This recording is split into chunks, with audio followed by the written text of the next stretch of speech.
Greetings everyone and welcome back to Let's Play Sub-Terrania Hard Mode. Today, we finish it. Alright.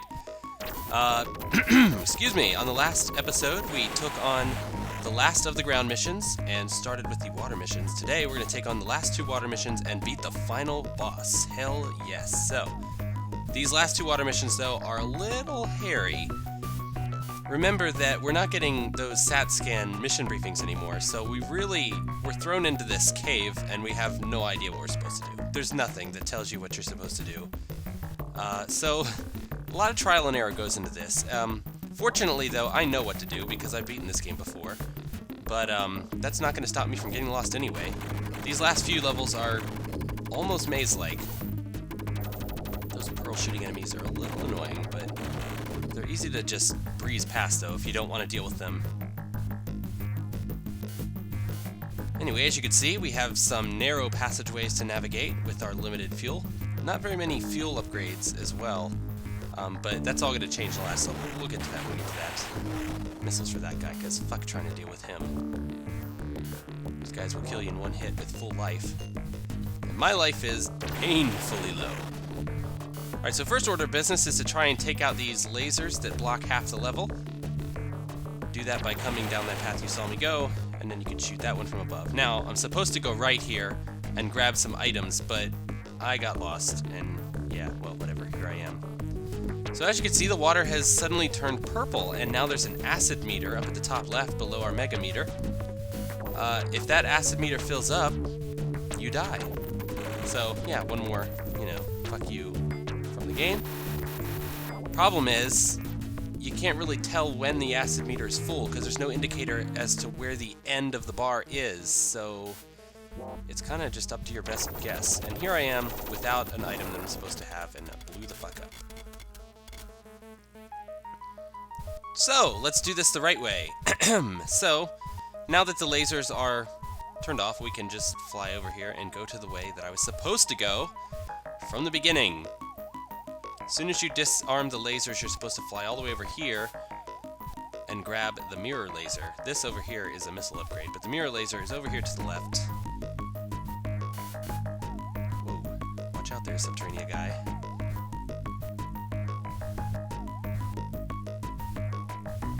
You have to go up this very narrow passageway. Don't let those jellyfish fool you. They're actually one of the only things that move in this game that will not try to kill you. You can't even touch them. They're actually a background thing. See? No danger. Except there's danger from the walls. The walls will kill you. Jellyfish, the size of your ship, not so much.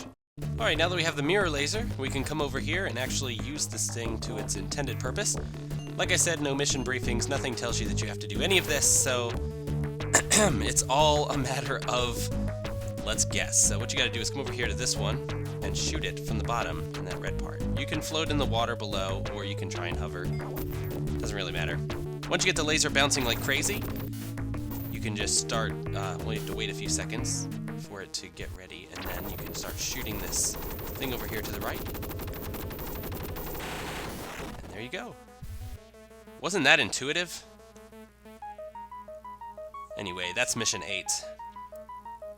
Not so hard, but well, not so hard once you know what to do. Can you imagine playing this game for the first time, trying to figure out what in the hell you're supposed to do? There's really no indication. So welcome to level 9, the final level of the game.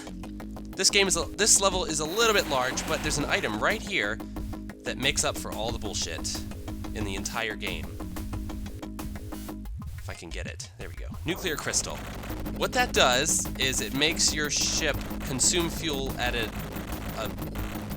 I guess a nominal rate. It's very low. It's not infinite fuel, but it might as well be because you're not burning it that much anymore. So the game finally decides to give you an item that will actually help you in the very last level. Why? I don't know. I think they could have just done without it and just kept the fuel management part of the game in the last level, but whatever. One less thing to worry about. Which is good, because there's a shit ton of enemies here that just want to kill me. Those guys I'm not dealing with because, as mentioned earlier, they're a one-hit kill type of enemy, and I'm not fucking with that. Now, in this level, you're actually going to spend most of your time underwater, which is horrible. And for some reason, like I said, it's kind of hard to describe these things to you as you're watching them. You kind of have to play to feel it, but it feels almost like there's a current in this water pulling me to the left, but maybe that's just my imagination. I don't know.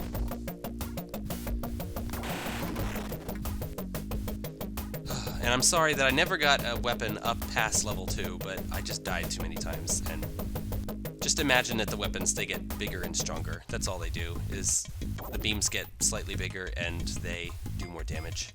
Which would be helpful in hard mode, but you die so much that you're really not going to see much beyond level 2 of the weapons. Whatever! Refresh that shield. Don't even need to fill up my fuel. I'm going to be fine for the rest of the level. I don't even know why that fuel thing is there. Well, I know why they give you the fuel upgrade, but it has to do with the final boss, and we'll talk about that when we get there. Oh, fuck that guy. Those guys in narrow corridors are bad news. So I'm waiting for my mega gauge to refuel, and there we go. Took him out, no problem. Sometimes waiting and using strategy is the best way to go. So that key opened a gate. Where that gate is, we don't really know. It's actually down here somewhere. But, you know, as mentioned in the previous level, there's no mission briefing. No way to know that those keys unlock gates. You really are just trying to guess your way around. Now that path down there is a dead end. To take the upper path, if I can get around, holy shit. I swear there's a current.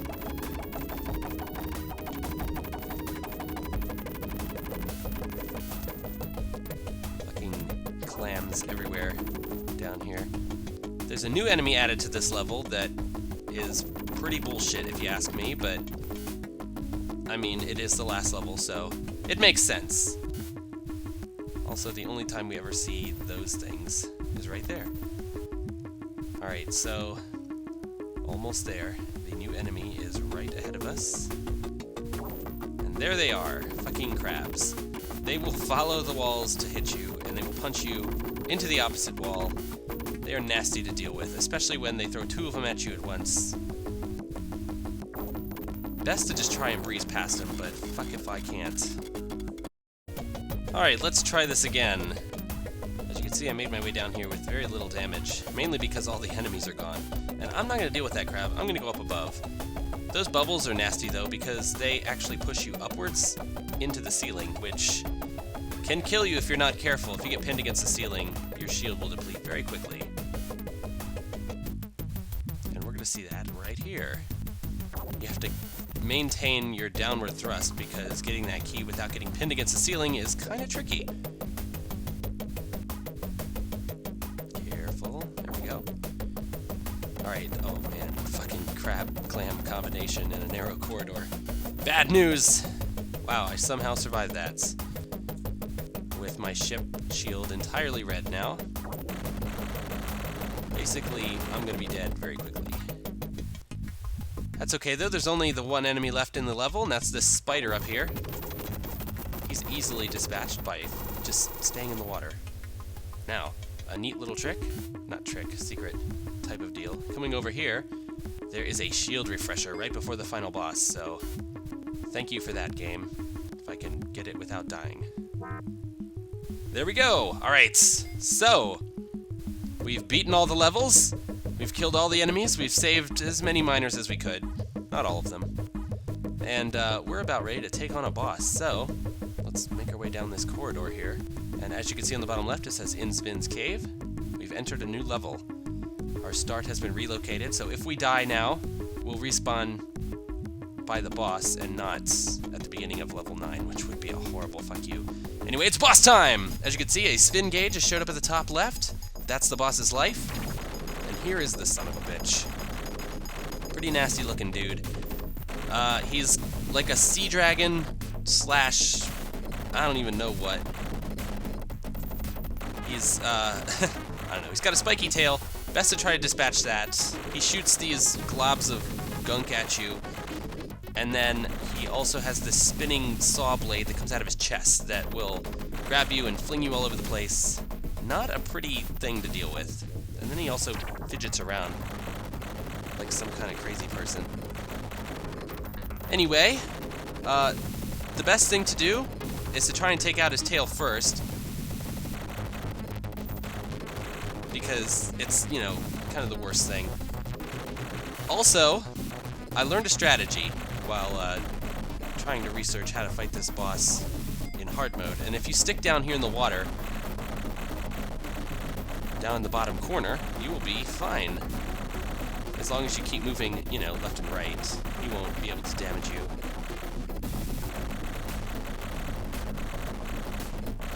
So I want to take a minute to mention that there is a boss on the front cover of this game. I mentioned this during the LP. This guy looks nothing like it. Don't know where that boss on the front of the game came from, but maybe it's the thing, I don't know. Needless to say, when you buy the game and you're playing it as a kid, and if you can manage to make yourself to the final boss, it is a little bit disappointing to see this cool little alien in a cave type deal, and then come to the end and find a spastic sea dragon in a shell. With a crazy arm. It's just flipping all over the place. I don't know. Just don't know. So right now, it's just a careful game of managing your low pressure... Oh, shit. Well, that was dead. He pulled me right into him. Managing your low pressure gauge and also trying to switch to your weapons and just shooting the hell out of him, back and forth. Trying not to die. As you can see, though, damaging him does give you points, which is good.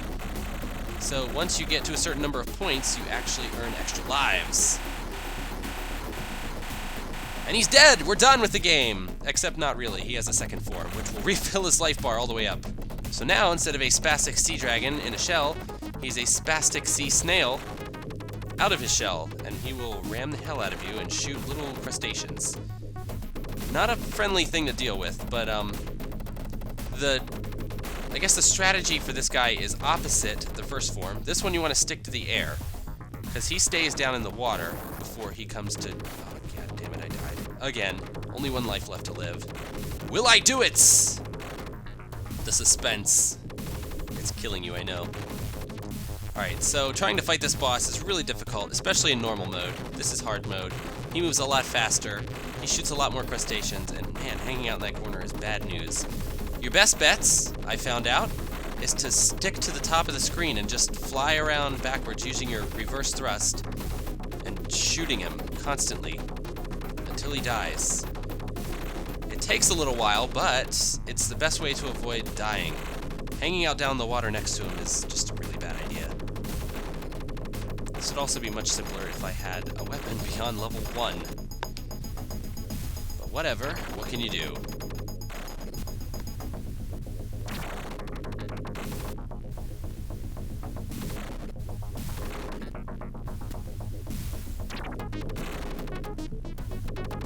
Anyway, thinking about it, I really like this final boss. It kind of is a good way to end a really hard game with a really hard final boss. Especially one that'll kill you a lot.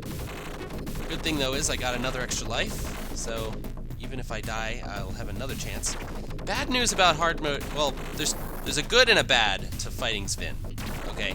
The good news is, when you die, you just respawn in the room with him, and the fight continues as if nothing happened. Bad news is, in hard mode, when you respawn, as you can see down the bottom left, my shield is at half capacity already. It basically knocks your shield down to half, so it's a penalty for respawning in the room with the boss. You only get 50% shield. That's okay though. It should be enough to keep us... Oh my god. Well, almost.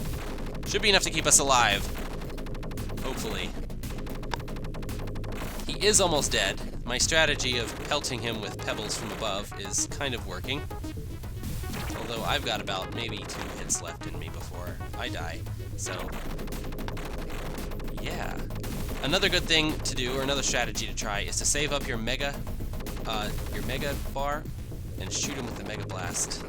It does do a little more damage to him, but honestly, the time you save doing that, or the time you waste doing that, could be used to just pelt him with more pebbles and maybe do the same amount of damage. I don't know. I'm just shooting the hell out of him and hoping not to die. He's got a hit, I've got a hit, but I remain victorious. Fuck yeah. Sub-Terrania Man does some spins in the water, and we're out of this bitch. And I got another extra life there right at the very end. We are a brave warrior. Hell yes. That looks like a championship belt. I'm gonna wear that shit on my waist at all times. I'm wearing it right now.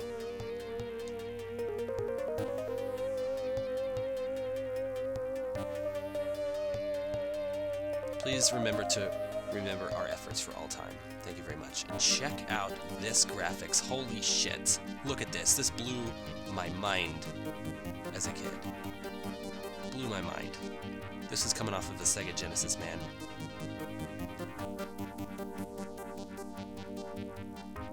Hell yeah.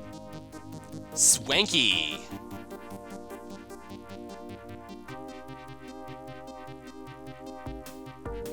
And that's it! That's Sub-Terrania. So I want to thank you guys for joining me in my first ever attempt to beat it in hard mode. I did it. There it is. It was fucking difficult, but I did it. So there, I had to sacrifice a virgin goat to Beelzebub. I sold my soul to the devil. I made a promise that if he let me beat this, I would live with him forever in hell, and there we go. So I guess I've got a debt to repay, but whatever. I beat Sub-Terrania on hard mode. Yes, I am better than all of the production guys who stuck their names in here and their internet names or whatever. I'm going to enter my internet name. It's a very important internet name. So as you can see, my score, 1.3 million. Pretty good score. I don't know what that W is, but we all know who the winner of this game is. Look at that rotating ship. Holy shit. Crazy graphics. Alright, so ends the saga of Dick Butts. Thank you for joining me.